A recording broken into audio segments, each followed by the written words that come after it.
Ka tino mātou o te karere, te maringa nui ki te whakarewa ke i tā mātou hōtaka hou ki a koutou mō ngā wiki o te rau mati e heke mai nei. Ko tōku kāinga te ingoa. He hōtaka nā koutou anō mō koutou nā rohe.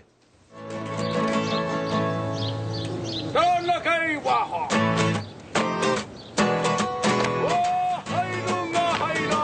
Kei te mohi o koutou te kōrero e pāna ki te wahina i a Tūranganui a Kiwa.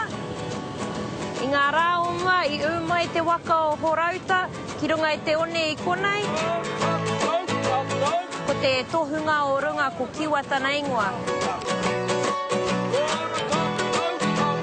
Ka tū ia ki te karekia kia whakanua i te whenua. I whakaingoatia e te iwi te wāhi nei te Tūranganui a Kiwa, te wāhi i tūai a Kiwa. Tēnā koutou e te iwi, nau mai haere mai ki tōku kāinga, arā ko Tūranganui a Kiwa. Ko te awa tērā o Tūranganui. Tō tātou awa o konei, he teina ia ki tērā o tā Waikato, kei a rātou te awa tino roa rawātu o te whenua nei, kei a mātou te awa tino poto rawātu. E toru ngā wāhi i tūai tō mātou wharenui. Koenei te wāhi tuatahi. Koenei te wāhi tuarua. Ināia nei e tū ana tō mātou whare i raro i te maru o Titirangi. Ko te poho rāwari te marae. Ko mātou ngāuri o tēnei marae. Ia mātou e tamariki ana, ka haere te huna haere i muri te whare karekia i te maunga Titirangi.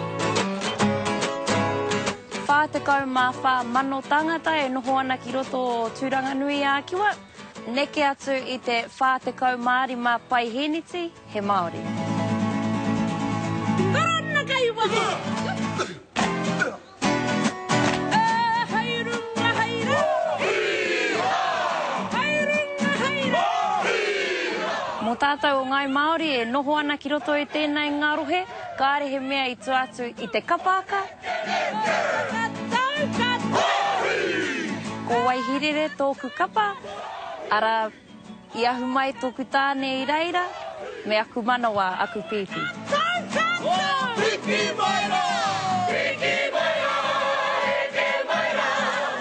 Nō reira e te motu, nau mai ki tēnei wāhi ā tāhua e kia nei ko Waiohika. Ka ki te au i a koutou ki te matatini, rua mano te kaumātahi.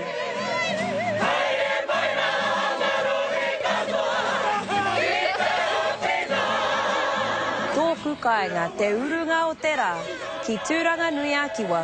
Ko Aubrey Gibson tēnei atu i Tūranganui a Kiwa mō te karere.